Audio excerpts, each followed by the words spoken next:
there's a huge battle in the courts right now over Trump's deportation of illegal immigrants, specifically those violent gang members, Tren de Aragua. Judicial Watch says it appears the Supreme Court has gone rogue on this case, and Tom Fitton's breaking down why. But despite all this, check out this clip from Meet the Press this week. Border crossings are at their lowest level ever recorded. Is the border Is that good? Is the border now secure? Yeah, it's really secure. It's absolutely Isn't that good? secure. When you say that, doesn't that just sound good?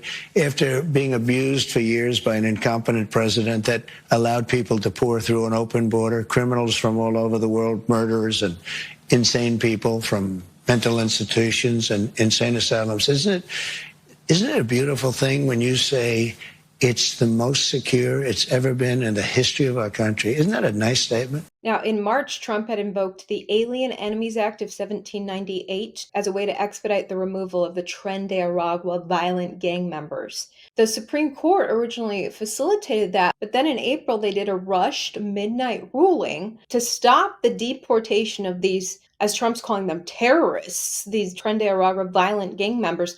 Tom Fitton of Judicial Watch is breaking down why it appears the Supreme Court has gone rogue. When the applicants requested such relief in the district court, they insisted on a ruling within 45 minutes on Good Friday afternoon.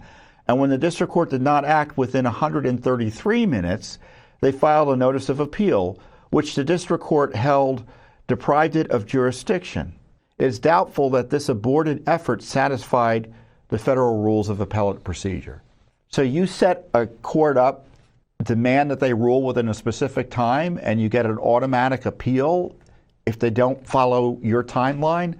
No, that's not the way it's supposed to work. I mean, the idea that Judicial Watch would even think to do something like that, it's not right.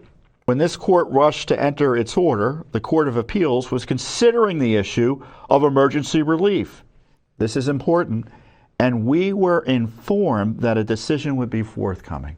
Well, let's think about that. The Supreme Court of the United States knew that a decision from the Fifth Circuit that they should be considering was coming, forthcoming, and yet they precipitously ruled anyway? That's not right.